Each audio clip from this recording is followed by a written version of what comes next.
very much for joining us today for our, which is the month now? April, it's still April, yeah, it's the last day of April. So this session of April session of our monthly seminar on social movements and political action. We are very happy to have here with us Anastasia Barone today, who was already supposed to join us some years ago, and after something happened in the meantime, but I'm very happy that the project finally has been realized, concretized, and thank you for being here, thank you to the audience, thank you to Rafael, and thank you to the audience present. Travesseiro ele vai acoplar melhor. Can you? Yeah. So just some few. Can you share the page of the seminar? Yes. Can you see the okay? So this is just a few words on the seminar. The seminar has been existing for 12 years now, almost. So we started in October 2014. It was created by my dear colleague Britta Baumgarten, that she left us some years ago, unfortunately, and myself. The seminar continued in the following years until now with a monthly session, which means also that is we have already collected many episodes of this series. So if you want to go a little bit down, so the idea is to put into the dialogue a different perspective on the analysis of social movements, political participation, political action, and all these forms of doing politics that they don't pass necessarily through institutions. And also at the same time, we don't consider like politics. There are many forms of doing politics that we cannot really understand. We cannot even see with kind of more usual and traditional lenses. Come back. I wanted to just show the series in different events. We have been dealing with very different topics and also with very different disciplines. Since from political science, sociology, anthropology, social psychology, architecture, urban studies, also policing studies, security studies, international relations, and even philosophy, many different areas of knowledge, and also different areas of the world. So the idea is also to look at areas of the world like sub-Saharan Africa that usually they're not under the. Can you stop there? For instance, this seminar on the form, field, and order of anti-extractivist protests in Mozambique. So areas of the world that are not always under the attention of social movements scholars. So this idea, and also to take advantage of Portugal as a country that really allows this dialogue with the global south, for its geographical, but also linguistic and historical and situation. So today we have just some few words on the. You can go on the top, please, if you don't mind, Rafael. Thank you. So I will present Anastasia in a minute. Just some word on the next seminar in May. It will be on the 25th of May. It will be on denial, deterrence, and disenchantment. It will be in collaboration with the Master in Humanitarian Action here at CIES-Iscte, and the guest speaker will be Richard Thomas, that has just wrote a book about this issue. So Anastasia, thank you for joining us. Just a few words on you. Anastasia, she's a postdoctoral research fellow at the Faculty of Political Science, Political and Social Sciences of the Scuola Normale Superiore, and a member of Cosmos Center for Social Movement Studies. Her doctoral research, that is from which this presentation comes, is focused on feminist movement, health activism, and the dynamics of institutionalization, with particular attention to collective memory and the legacies of mobilization across cycle of protest. She's the coordinator of the working group Feminist Intersectionality and Gender, and the working group Rights, Temporalities and Social Movements, correct? Yes. Okay, her work has been published in different journals, very important for social movement studies, like Jewish movement studies, mobilization, etc., etc. And her presentation today, as you can see, comes, I will say, from the research that she carried out on for PhD, PhD, and it will be published in a book very soon. So now you have the floor, so you can. Thank you. The slides. And thank you very much for joining us today. Thank you. Should I see them?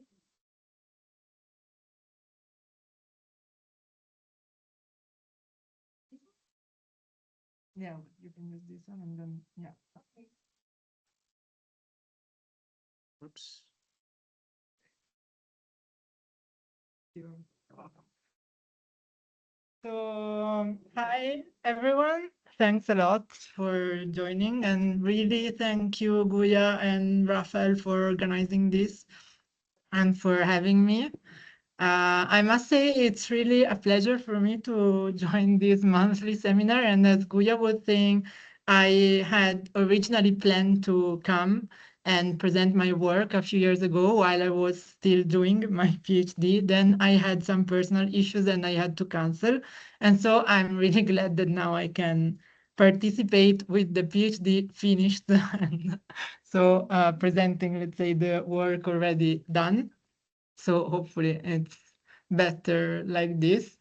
And I also want to take the opportunity to really congratulate you for organizing this seminar. I know how hard it is to maintain this continuity and to organize this every month. I think it's really something to be acknowledged. And I personally have attended several times online from Italy, and so now I'm all the more happy to be here in person. So the work I'm presenting, as Guya was saying, is based on my PhD research and will soon hopefully also be a book, and is dedicated to how institutionalization, social movements institutionalization, affect new cycles of mobilization. And I am trying to conceptualize this phenomenon as an ambivalent legacy, as I will explain. Okay. So how did I come to reflect on these issues? So how did I come to reflect on how and why was it relevant for me to study institutionalization in this kind of long-term way? These ideas originated in the specific case study I was working on and I've been working on for my PhD, which is feminist health activism in Italy and the history specifically of feminist health centers. So feminist health centers in Italy started mushrooming in the 1970s within the massive feminist mobilization of second wave feminism, so-called. And like in other countries, this represented ways for women to regain knowledge about their own bodies. Of course, these initiatives were extremely critical of what was conceived as the patriarchal nature of medicine and medicalization. And so they also wanted to share horizontally knowledge and also medical techniques. So somehow one of the main aim of these centers was also the subversion of hierarchies between users and experts. And it's also important to keep in mind that these initiatives emerged in a context like the one of the early 1970s in Italy, where healthcare services for women were basically non-existent, and abortion was still a crime regulated by the penal code established by fascism in 1933 and still in place in the 1970s. So these initiatives were extremely radical, and they also shared with the broader feminist movement in Italy a strongly anti-institutional nature. So they were not looking for any kind of relationship with the institution, and instead they explicitly refused to engage with the institution. And so while feminist health centers were proliferating in the first half of the decade, in 1975, the Italian Parliament instituted a new service called Public Family Health Centers, which was basically modeled for most part on the feminist initiatives, but of course also shifting the focus from women and feminism to family and family planning, and also giving back the power to experts and especially to doctors. So this was considered, it has been considered as a textbook example of institutionalization by Maud Brack. And it was back then an extremely ambivalent outcome for the movement. So on the one hand, it certainly represented an advance for the context in which the movement had initially emerged. So for the first time, women's sexuality and reproduction took center stage in public debates. For the first time, the state organized and established an healthcare service explicitly dedicated to reproduction. It was also the first free of charge healthcare service in Italy, anticipating the healthcare reform, which would have been approved just 3 years afterwards. So it clearly was a success for many reasons. But on the other hand, it also represented a form of cooptation, which disregarded the most radical aspects that feminists had been experimenting with in their initiatives. Family health centers, state-run family health centers, were precisely state-run. So the new institution did not include the movement in any way. So the state took back control on this initiative entirely. And somehow, gradually, with the implementation of the institutional centers, all feminist initiatives started closing. While family health centers somehow became a point of reference for women's reproduction and sexuality.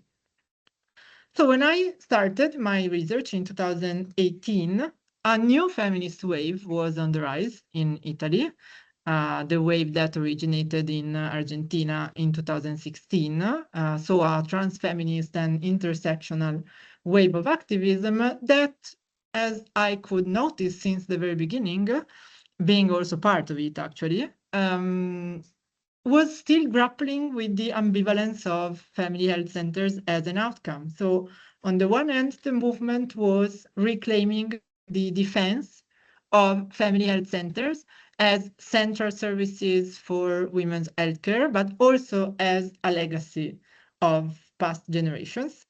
But on the other hand, the movement was also going back to what was there before institutionalization, turning to the practice, the repertoire of self-managed health centers that had been developed during the 1970s. So this tension between self-management and autonomy on the one hand and institutionalization as a success on the other was still there.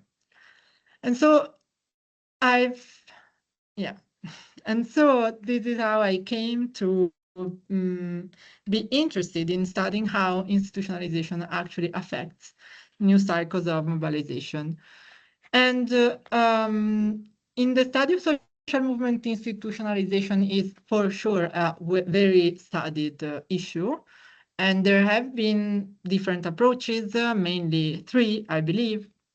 One that conceives institutionalization as essentially equivalent to cooptation. So this is the process through which the state actually co-opts movement and puts an end to the radical action. And so it inevitably damages movements. Others considers instead institutionalization as a resource, because this is the only way movement can continue to live after a protest cycle ends. And then somehow third way has also emerged that tries to look both at movement and states agency and look at this conflictual negotiation as what makes institutionalization. So literature about institutionalization is rich and somehow also polarized, but what all the existing approaches have in common, at least to my view, is that they all focus on single cycles of protest. So they look at how they look at institutionalization as one of the things that happen when a protest cycle ends. So when massive protest recedes, basically. So I've tried to go beyond this and see institutionalization as a legacy that subsequent activism has to deal with somehow. To conceptualize what legacies mean, I have been drawing from a series of studies that exist in the field of social movements that do not really form a coherent theory, but what they have in common and reason why they were useful to me is that they provide tools to understand how one cycle of protest can affect subsequent ones. So one key reference has been the work of Berta Taylor about movements continuity and abeyance beyond cycles of protest. Then I've been looking into the work of scholars that have studied movements outcomes and their consequences, but also more in the cultural and symbolic sphere, studies about collective memory as something that new cycles of protest inherit from the past, and generational dynamics, so how one generation interacts with the other. I have conducted my research into Italian cities, the two main Italian cities, Rome and Milan, and into cycles of protest, so the 1970s and the 2010s. And I've tried to adopt what I see as a genealogical approach. So first of all, my research originated with a consideration rooted in the present, which was what I was experiencing within the wave I was part of, the feminist wave I was part of. And what I really did not want to do and what I have absolutely avoided is to consider the present as causally deriving from the past in a sort of deterministic or mechanistic way. So I've tried instead to look for resonances between the past and the present. Methodologically, I have used, of course, given the topic, methods that are, we could say, past-oriented and present-oriented. So I've conducted archival research as the history of feminist health centers is not very studied in the Italian case, differently from other countries. So I've done archival research in feminist archives, and I have interviewed activists, both active in the 70s and in the 2010. I have adopted participant observation in the 2010 mobilization, of course, and I have also complemented with document analysis. And this is how I have structured the empirical part of the thesis now forthcoming book. So I have first reconstructed the process of institutionalization in the 70s in the two cities. Then I have analyzed the transformations that families or institutional health centers have faced over time, because of course, over the decades, many things have happened, and in particular, neoliberal reforms have transformed this outcome of institutionalization that family health centers are. And then I have, in the second part, I focused on contemporary, let's say, even though now it's a bit late to say that, mobilization, first in defense of family health centers, and then going back instead to the practice of self-managed health centers. Okay, so reconstructing what happened in the 1970s and the process of institutionalization in the two cities, I actually found out that two very different approaches were maintained in the two cities. So activists in Rome engaged in feminist health centers decided somehow, despite being very critical of the process of institutionalization, they pragmatically decided to engage with this process. And so they took part in the process of institutionalization.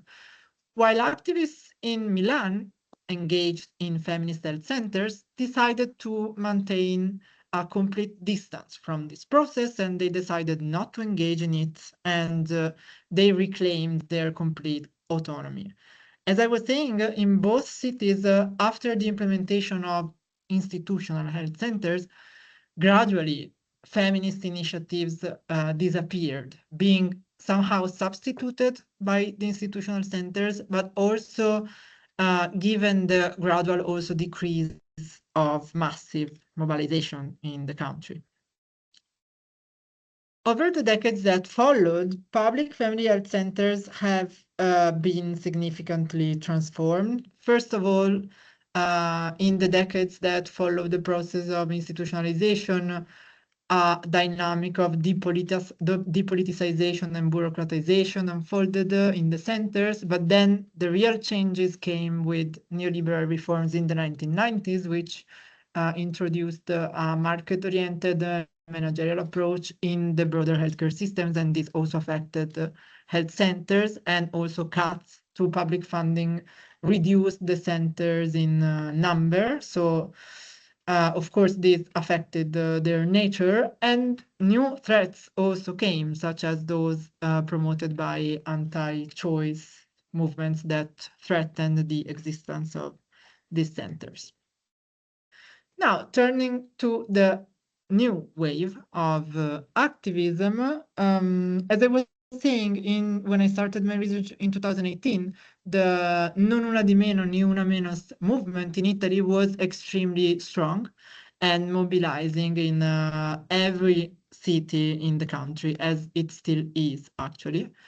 And when I started my fieldwork in Rome, a very strong and very visible mobilization was taking place for family health centers. So this mobilization was led by a new network that, while being new, actually gathered former professionals of health centers, users of health centers, activists of different generations, of different collectives, of different neighborhoods of the city of Rome.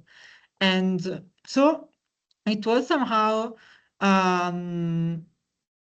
this network gathered people that had remained active through a process of continuity between the two cycles of protest. And this mobilization was also strongly sustained by collective memory.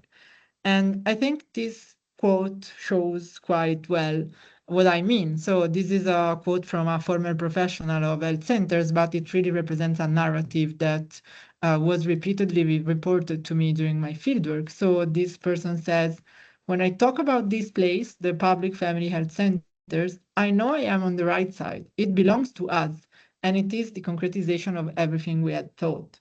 So the mobilization in Rome was really perceived as defending an outcome of past generation, really a legacy that feminist activists feel attached to and even affectively attached. So this strengthened their mobilization in a significant way. While in Milan, none of this happened. So when I started my fieldwork there, everybody would tell me that, yeah, they were trying to mobilize in defense of health centers because this was a national campaign of the movement. And so they were trying to do it in Milan as well. But actually, they were doing it with rather low emphasis, without great passions. And they had even become somehow tired of fighting. So on the one hand, there was this strong and passionate mobilization in Rome, relying on the movement's continuity, especially the role of professionals and users who had continued their feminist activism within the institution, and also strongly relying on this mnemonic and affective component, seeing health centers as a victory of past feminist activism in the city.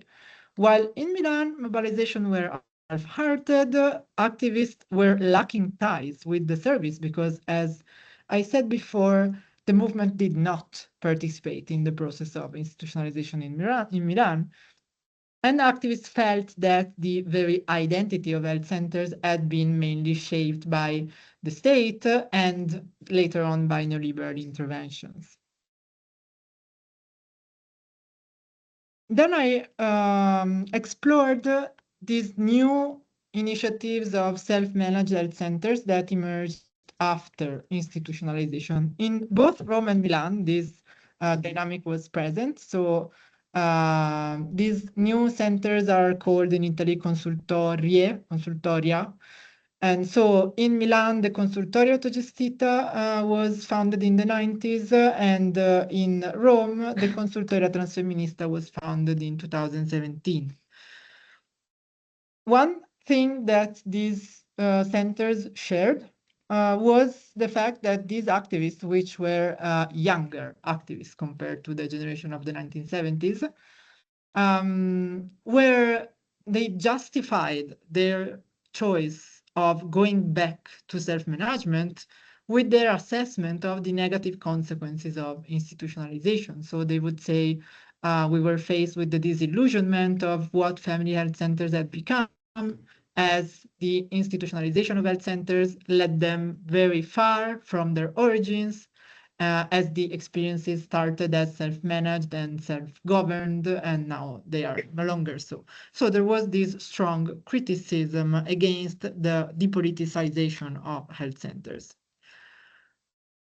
Yet they also presented significant differences in the way in which they actually emerged. So the consultoria in Milan constituted an almost immediate return to self-management. So this new center was open already in the 90s, and when activists remembered their choice of opening in the 90s, they would say that there was a void, and they felt they had to start again, to reweave a route almost from scratch, because there weren't footholds, there weren't any.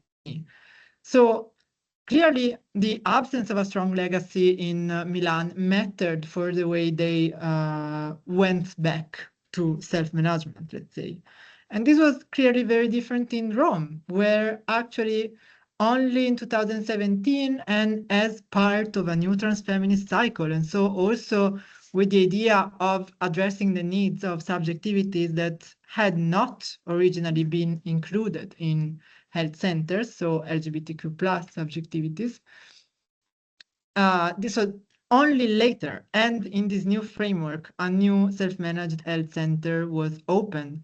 And when activists reflected on the role of the legacy of health centers in the city, they somehow framed this also as a burden. So they would say we had all these militant feminists, clearly gynecologists, that somehow pushed us in towards defending the public service instead of rethinking it. So also the critique of the limitations of this outcome of the past was more difficult in Rome. So summing up the two paths that emerged from my research, on the one hand, we have this conflictual engagement in the process of institutionalization in the 1970s, and in the 2010, strong mobilization sustained by the movement's continuity over the decades and this strong collective memory, but also a rather delayed and more difficult return to self-management. While on the other hand, we have a movement that perceived institutionalization as cooptation in the 70s, and today we have somehow weak mobilization in defense of the centers, but also this easier and more rapid return to self-management. So going towards the conclusions, I think we could, based on this work, I think we can conceptualize institutionalization as an ambivalent legacy that on the one hand may represent an organizational and symbolic resource. It may grant continuity across cycles. It may strengthen the mobilization by becoming embedded as a victory within the movement's collective memory. But on the other hand, it can also be a constraint of course, especially for new grassroots action. Also, this work shows that the way in which institutionalization affects subsequent cycles strongly depend on how it was framed and interpreted. So this interpretive character of institutionalization was really central for me in this work. So when seen as a movement victory, of course, institutionalization strengthens subsequent mobilization. It enhances the movement legitimacy because, of course, reclaiming to have won in the past makes a movement stronger in the present. But on the other hand, its symbolic weight can also hinder more radical organizing, especially for new cohorts. On the other hand, when instead it interpreted as cooptation, it is true that it may not contribute with continuity and memory to later cycles, but it makes the return to grassroots action more immediate and less constrained. One thing that I think this work shows, and it's relevant for the study of social movement, is that so while we knew already that the consequences of movement institutionalization are screened, appraised, and debated by social movements, and this may also affect their strategies. But my work adds to that this does not just relate to those who are directly engaged in this process, but also by those who come afterward. And I think this is kind of a quite diffused and yet understudied phenomenon, because for every movement that has lasted more than one cycle and that has gone through some victory or some form of institutionalization, these dynamics, the fact that new generations will have to deal with this ambivalent legacy, I think tends to happen quite often. And then last thing, which I have not gone really through during the presentation, but is central in my book, is the specificity of the process of institutionalization that I have been working on. So what happened in the case I am studying, that of feminist health centers, is that the state institutionalized the repertoire of feminist health centers, leaving the movement outside. So I have defined this process as the process through which the state or other institutional actors adopt, incorporate, and reconfigure repertoires originally developed by social movements without integrating movement actors themselves. And I mean, this is, I don't know, somehow a work in progress theorization, but I really think that there is more to be studied in this sense, as we tend to, I mean, so far, the study of institutionalization has focused on actors. So how actors institutionalize, how organization get formalized, included in the formal political arena, or professionalized. This is what we generally think about when we think about institutionalization. Instead, I think that really the whole welfare state has relied on this process of institutionalization of repertoires. So most forms of social assistance granted by the state today were originally forms of self-organization done by civil society actors, cooperatives, or mutual aid practices. And it was only the repertoire that was taken by the state without including civil society or actors themselves. And this poses, I believe, peculiar challenges that we may need to study more in depth. Overall, what I hope this work will provide as a contribution is essentially a long-term study of institutionalization. So I hope to have shown that it's important to study this process, institutionalization, beyond single cycles, so with a broader temporal lens, to look at how it interplays with generational dynamics and generational change, to understand it as also essentially an interpretive process. So how institutionalization is interpreted matters extremely.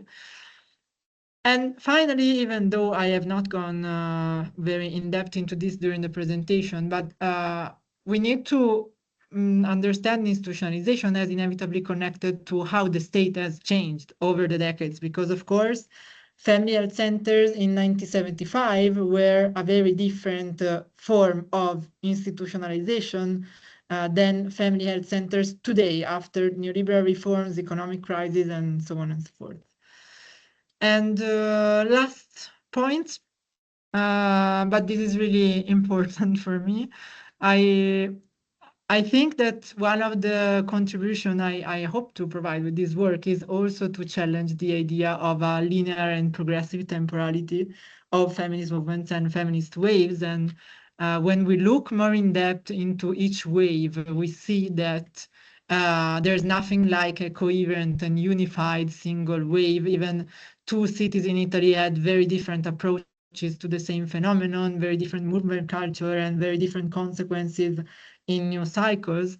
And also that movement can turn to the past for many different reasons and not just out of nostalgia or because they need to defend their outcomes that are threatened by the backlash, that there are transformative references to the past and that movement can recollect forward.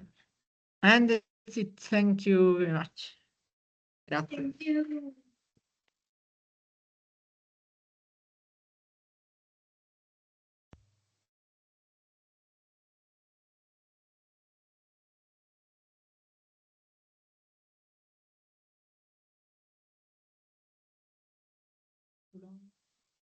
Okay. It was exceptional. Thank Thank you very much. Thank you. So we can open the Sure.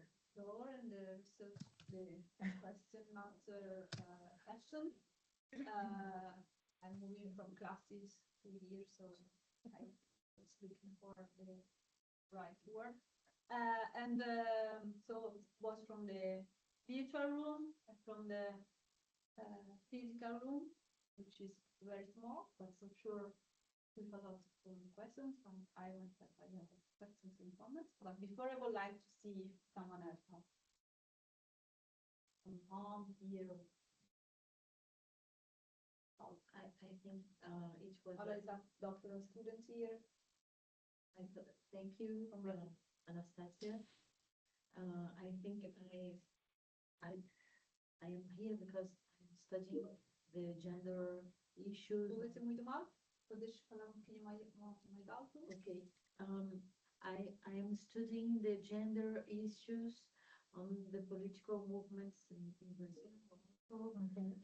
And I think I have seen here in Portugal a thing like this that you call it the institutionalization of a repertoire, because we are in a collective group, it's not formalized, and they have we were going to talk to the junta of the The municipality. the municipality, and then the coordinators of the group, they told me, no, Paula, let's get this movement bigger and have some outcomes so they can't grab the idea, appropriate the idea, and then put us out, or change the idea. They adopt the idea and reconfigure the idea, and then put you out aside. Yes, like if you are not the person who have the idea. So like if the politicians need some projects and they want to get it from the collective and the community. And it was very nice to see this here, because that's what really happens in other areas too. Okay. That's really interesting. Thank you. And we were talking about this before. Okay. No, thank you. I'm really glad actually. Maybe we connect Sorry. No, you're right. You prefer to ask immediately? No.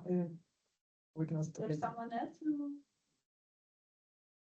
So maybe on this point, I would like to maybe address some points Also to make a little bit clearer what are consultori in Italy. Yeah, thank you. Because I think that maybe it's a reality that is not very well known and is not, well, I think it's a little bit different. So each small town has a consultori.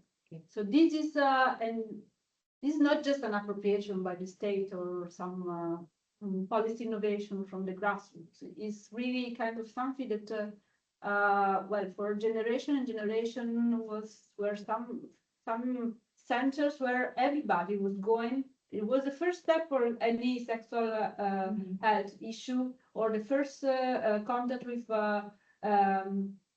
medical doctors in this area that generations of girls had, and even in small towns. So we are talking about a reality that the institutionalization also brought this, as you say, as many other cases in welfare state, etc. This was really, we're talking about a very big reality with kind of specificities that kept the meaning and the, you know better this, but No, but you're right. kept the meaning and say the values of the initial projects. For instance, okay, of course, being completely free, but also another important thing was never asking documents to anybody. I don't know if it's still like that, but this has been very important, particularly for immigrants, women, that they didn't have any access to any other form of help, and this really allowed you could be anyone, and you could just enter there, jumping into a consultorium and have assistance, could place questions, really have assistance, and also so this, I think that this is very important to, maybe the reality was different according to the regions, and also according also to, maybe this just to introduce my question. I think that I really like your research, and I think it is great, and second time that I heard, but now I heard better, because the other time I was also preparing my presentation, so I was less concentrated. I feel that maybe I would like something more in terms of local, because there can be many differences. So you choose Milano and Rome, but I think that there are many local experiences, and also think that the regional level is very important, because we know also, for instance, the Piemonte region has a very specific health management, much more progressive than Lombardia region, which is very connected to Catholic associations. So there is a very different regional specificity that can make the difference. And after what I wanted to say, that a local level, for what I know, and for instance, which is happening in my not town, city, where something needed, that consultorio is not really an institution, but it's also part of many social movements at local level. So always, the consultorio is close to many associations, even physically in the same building.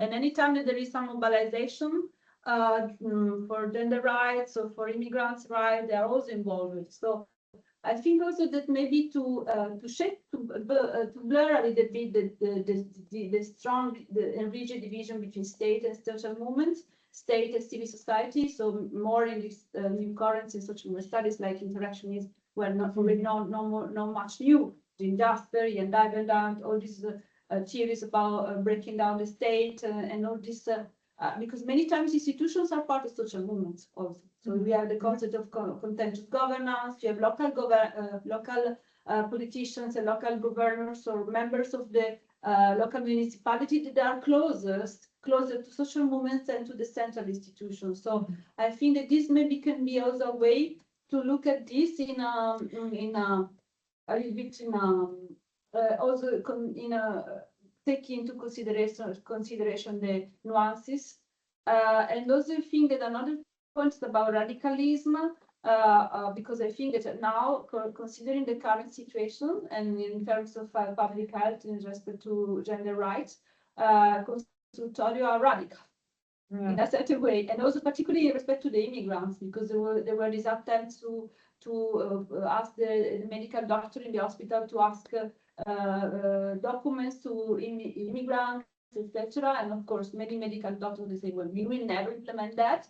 And consultory, of course, they never had this thing. So I think that maybe also how to analyze this in terms of historical moment, and also and also in terms of other mobilization clusters, for instance, immigrants' rights.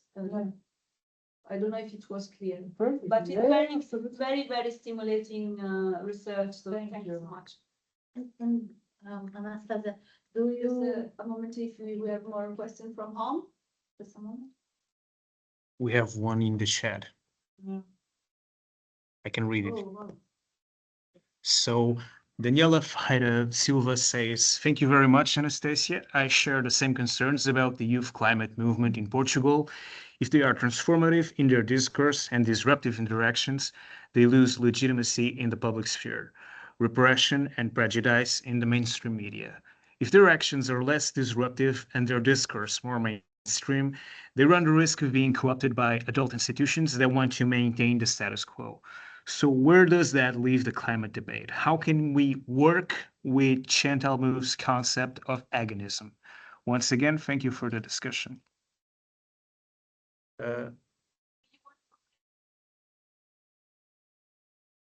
If Anastasia would like to investigate the different effects on Rome and Milan, because they are so different in the approach with the health centers. So why this happens? It is a cultural thing, and or a political thing, or like if you have the opportunity to investigate the reason for this. I would also like to ask a question, but maybe later. Maybe you can answer first. Okay. Thank you all for your comments and questions. Now, first of all, I'm really great that these ideas resonate with the really happening phenomena today, and also, I mean, the issue of institutionalization of repertoire, but also the contradictions that the person in the chat was underlining, which I think are contradictions that most movements somehow tend to face. And I, of course, don't have an answer about how movement could deal with these or should deal with these kind of contradictions. I think that the idea of the most important thing for me is that movement always have a choice. So somehow, to what extent a process of institutionalization actually becomes cooptation is something movement can have an impact on. Of course, institutionalization always have some consequences, some positive, some negative, but also as activists, I think the important thing is to retain somehow the autonomy of choices about the involvement in any kind of relationship with also different institutions, not necessarily just the state. So the local dimension that you both were underlining, yeah, I think this is crucial. So there is an element which is the culture of the movement.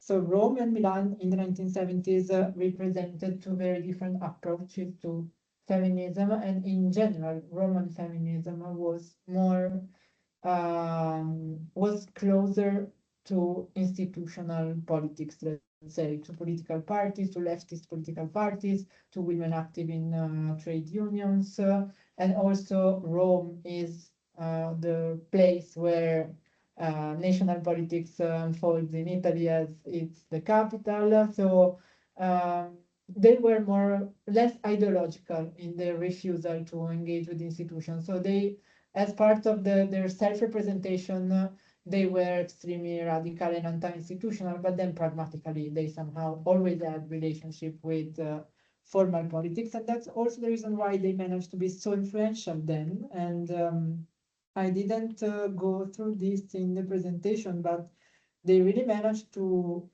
shape the nature of the service at the regional level in the regional law. For example, in Rome, activists managed to have to be recognized as the women assembly of the center. So for a decade, they continued to gather within the center, the institutional center, as the women assembly, which was composed just by users slash activists, let's say, and this was a form of direct participation, which was unique in Italy. And so while in Milan, the culture of the movement was, first of all, somehow more ideological in this refusal, but also later on oriented towards a specific strand of feminism, which is sexual difference feminism, more interested in the, we could say, cultural and symbolic dimension of feminism rather than specifically the body or the relationship with the state. So that's also part of the reasons why that legacy of feminist health activism is not so central today in Milan. So that's for sure one thing, the culture of the movements, but then there is also what Guia was saying, the two regions managed the healthcare system in general very differently. In the book, I do discuss these differences. So, for example, currently in the Lazio region, there is no private, because one of the problems has been also the privatization of health centers. In many regions, private centers are now part of the regional health system. So they act as public providers while being private. And for example, in the Lombardia region, private centers are religious centers. So this makes it so that when you call the regional healthcare system saying, I want to go for a consult in a consultorio, they can send you to whatever consultorio in the city, for example, and you don't know if it's going to be a religious consultorio or a secular one. So I like it now because when I was in Milan, I called directly the there was the direct access before, now it's not like that anymore. And even with the direct access, many people say if you don't know, you just go in the consultory of your neighborhood, and maybe the first time you go, as you don't know, you get judged and stuff like that. So regarding the regional healthcare system, this is of course a huge difference. In the Lazio region, the region of Rome, there is no private centers in the regional healthcare system. So they never allowed private in secular or religious. So this again is a huge difference. But I think this is different also because the movement remained in it and continued to fight for the nature of the service. So the way in which neoliberal reforms affected the Lombardia region with respect to the Lazio region, for sure makes a difference. But then what explains that difference? No, it's also a movement can play a role in resisting transformations. And the professionals I've talked with in Milan always said to me that they tried to resist all these transformations and they felt abandoned by the feminist movement because there was no relationship. So these were two completely different paths somehow. So the two things are somehow connected, I think. And also thank you for explaining what consultory actually is, because I always have I don't know, it's difficult for me to, first of all, it's a translation problem. So I use health centers because it's more or less what exists in other countries, but then it's not exactly the same thing. And it's also important to explain it. I must say that it is one of the contradictions that activists reported to me, that today, the consultorio, and everybody says what you said. Yes, but the consultorio is the only place where immigrants can go. And that's true, and that's to be defended, and that's worth massive mobilization. But then, if you want to have an abortion, maybe they treat you like shit. So is this a safe feminist space or a basic form of welfare that... So this was the shift because it wasn't like that. Yeah, it does change, and it's not like this everywhere, but of course it depends on the professional working there in that moment and For example, young people do not really feel these spaces as safe spaces. Apart in some cases, like the Provincia di Trento. If you go in the Provincia di Trento, all the students have been like dozens of time in the consultorio. They have done sexual education there. They've done their life, and they think it's amazing and everything works perfectly. But in most regions, you never know. And I also agree with you that institutions and institutional activists can be part of a movement and can be the movement. But in the case of the consultori, what I could see is that those who are still working within the service have a very hard time mobilizing because they are extremely controlled by the director of the sanitary, the healthcare ASL.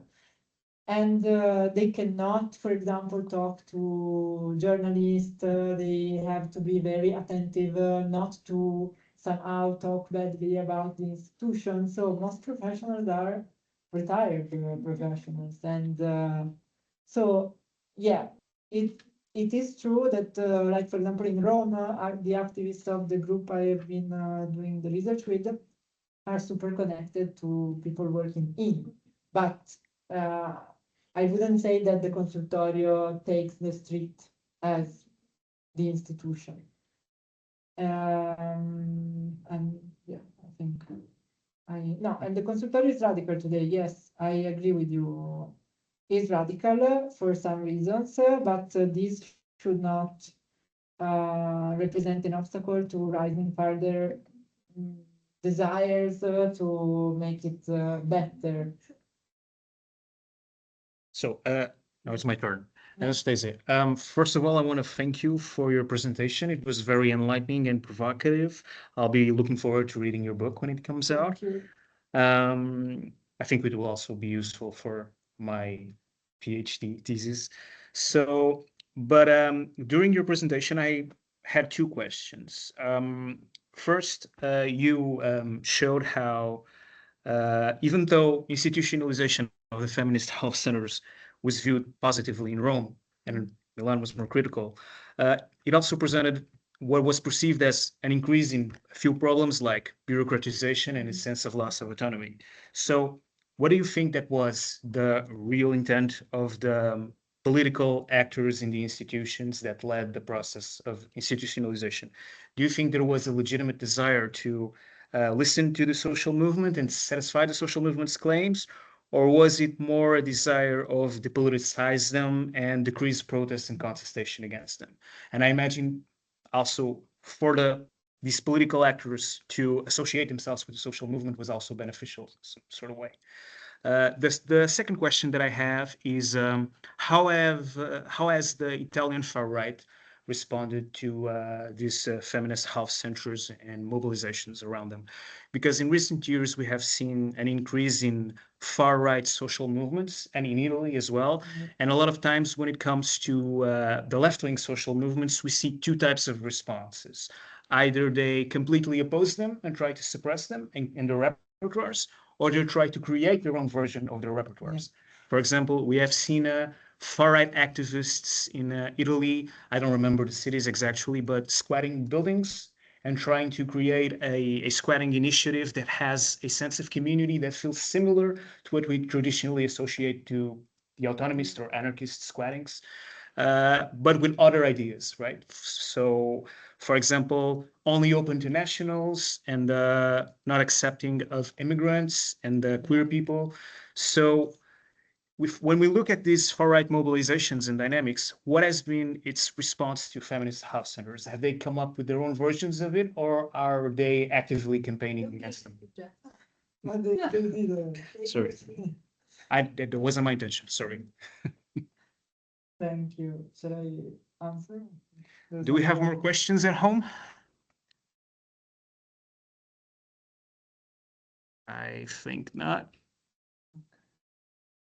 Thank you very much, Rafael. And I really think we should talk more about, because I also think that our research can intersect. So what was the actual aim of the political actors in fostering this process of institutionalization? Guia can also help me on this. I think it was the general context of the 1970s in Italy was extremely peculiar to the extent that there were massive revolts, and there was also a strong response in terms of social reforms. Probably it was the last time we had so significant kind of social reforms. So I think that the creation of health centers was absolutely part of a genuine attempt to respond to the movement claims. So the movement somehow indirectly managed to make it clear to everyone that the state could not ignore anymore that women had rights and that their sexuality and reproduction required a service to be organized and put in place, and that the state had to take responsibility for this. So I think what was genuine was this, the fact that the state realized that they had to respond to this. Then what happened in the case of consultori, just as in the case of the abortion law, is that many different type of political approaches had to find a way to write a law together. And in Italy, back then, and for a very long time, one of the most influential political parties was the Christian Democrats. And of course, the Christian Democrats didn't want these spaces to be actual spaces for autonomy and self-determination. So this law was the result of a mediation, as then the abortion law, which created a whole series of other issues of ambiguity, let's say, in the policy, I don't know, design, you could say. So the fact that one of the reasons why the creation of the consultori was not able to actually respond to the movement claims was the fact that also the Christian Democrats and the right had a voice in organizing it, and so it was inevitably oriented towards the family and all this kind of stuff.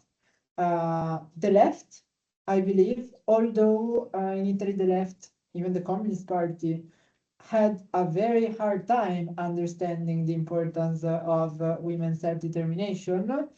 But once they understood it, I think especially the women in the Communist Party, especially in Rome, were very supportive of the ideas of the movement. No? Yeah.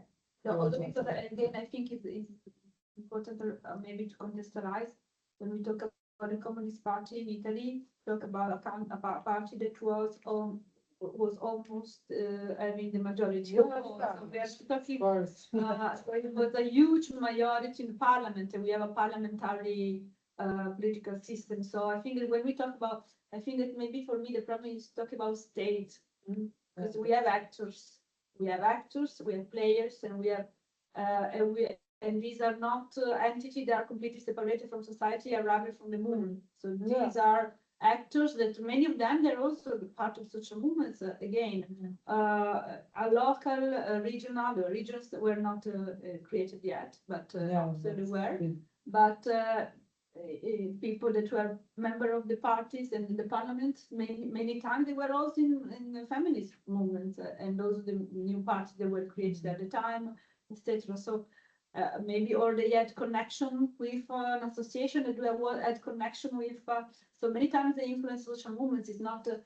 Maybe I don't know if it's maybe this is the point. It's not just that you shout in the street and there is a reform.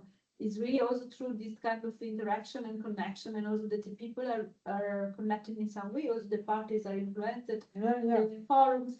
If we think also to the festivals of the Communist Party, Festival Unità, that existed and still exist, there were forums where many things happened, and also debates and kind of bringing issues. So I think that it's not that the state implements something because thinks that it is strategic or not. Of course, there is a lot of strategic decision, but these are actors like the others.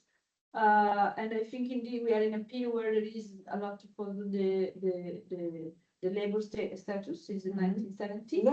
The divorce law, Divorce, the public, the university also softer. There is this, I think that the book by Zinataro, Democracy Disorder, is very clear about that. There is a, so I think that this is a very crucial point, and I think it's a very interesting case to analyze that. Before going to your second question, I just wanted to say I get this point that it is true that I kind of essentialize the state. In the No, I don't think so. no, but I do a bit. I know I'm doing it a bit. It's also because, for example, it would have been interesting to work more on the other part too, and not just on the movement part. No, it would have been interesting to know more what politicians of that time perceived in this conflictual but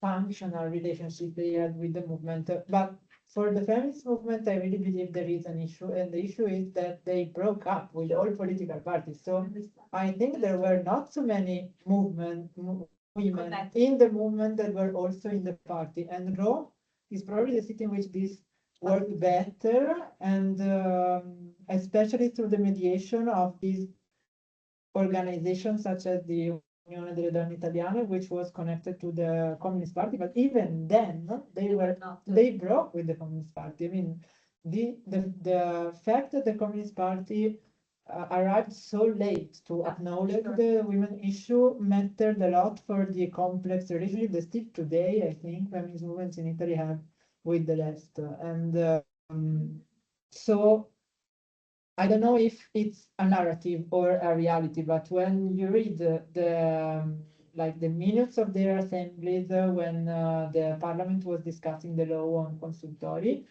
activists of those groups felt completely like that they were surprised that somebody actually cared about what they said, and then they had the problem that all of a sudden they had to have relations with institutions that they did not at least look for. So it's really, I think, but I think it's a good idea to also look at the other side and understand better the interactions and how they work, because then also movement benefit from reclaiming their absolute independence. Now, so maybe part of this is also a narrative of radicalism that in Italy really characterizes the social movements. So it would be interesting. But who invented the consultorio? What do you mean? It's a person that one day, or you mean the activist? Yeah, the design of actually, I think that if we want to go back to the origins, the word consultorio was first used by Catholics that were doing forms of family planning in the 50s already. So the idea of consultorio, like the place where you go for counseling, I think originally was a Catholic idea. So maybe the real appropriation, feminists did the appropriation of the Catholic, but I am not sure about it. I don't know who exactly invented it. The feminist health centers I have studied took the idea from the US mainly, where women's health centers started a bit earlier, and they had very intense transnational relationships. Like some of the activists, especially in Rome, were traveling a lot to the US and were meeting these activists there. And then the Los Angeles Women's Health Centers came to Rome and did a public presentation of self-help practices. And then they share all the things they were doing in the US. So it was maybe a case of transnational diffusion. It's fantastic, that you feel left with very critical. Yeah, and now and families were super close. And the only other country they had relationship with, in the Italian at least, was France, because of the movement Black, Mouvement pour la libération de l'avortement et la contraception, and it's from French activists that they learn the Karman method to do abortion, for example. But really the practices they learn from abroad. Self-help, the Karman method and everything they learn from other activists abroad. Oh, it's interesting. The far right, so this issue is strongly connected to the anti-abortion movement, let's say.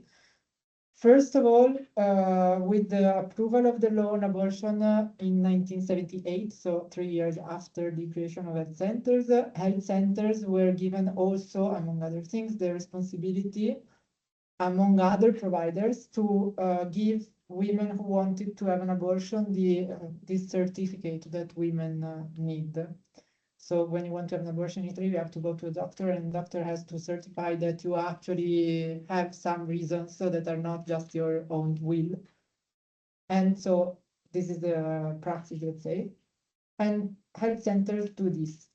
Because of this, they have been the target of anti-abortion attacks since like 1979, really, immediately after the approval of the law. And there have been some moments in which this attack was really direct. For example, in the book I talk about this in 2005, the Minister of Health of the Partito della Libertà, Berlusconi's party, opened a parliamentary inquiry into health centers. And so someone had to go and visit every health center. And as Guia was saying, there is health centers in every small town in Italy, to verify that they actually provided women with all the relevant information to make an informed decision, and they were not doing, as the right was saying they were doing, like pushing people to have abortion. So health centers have been accused even of this kind of stuff. And then the Movement for Life, which was created the day after the approval of the law on abortion, the Movement for Life that then schooled and lectured anti-abortion activism all over the world, created so-called Centers for Life, which are really Catholic consultori, which discourage people from having abortion, and even sometimes, for example, now in Piemonte, there are some of these centers that pay you to not have an abortion. Like they give you 1,000 euros if you... Was a big shift because Piemonte was known to be... No, because now there is the Fratelli d'Italia. And no, the assessore, I don't remember his name, but he is really like the captain now of anti-abortion institutional thing. And there is also this issue that the anti-abortion movement, as the anti-gender movement and so on, has strongly institutionalized over time, and they have become strategic. So up to 2010, they have tried all they could to change the law on abortion specifically. Then they realized that this had no consensus in Italy anymore, and so they decided to change the strategy. And the strategy is using the law, exploiting the ambiguities of the law and all the gaps that the law leaves open, and use them to actually promote anti-abortion politics without looking anti-abortion. This is how they have become, for example, pro-motherhood instead of anti-abortion. And I mean, Giorgia Meloni now claims that she is the one actually complying with the law on abortion because she defends the right of women to have a child if they want one, and she supports them. So they learned very well how to exploit our discourses and practices against us. But there are far-right, like Catapound, Attacking health centers? No, Catapound, no. Doesn't do... No, the Catholics do it, but of course it's a different thing. Yeah, It's like family planning for the Catholic family. No, Catapound has not done this yet. Okay, so Thank you. more questions out. We close here. Mm. Okay, thanks so much. It was really nice. People Thank like you. us. Yeah, In the we're all meantime, alone. It's aperitivo time. It's aperitivo time, it's true. And I don't know how it comes now with Teams, how we save the video. Yeah, Because if I go here and I press stop recording. Yeah. Prova. and afterward, do you say?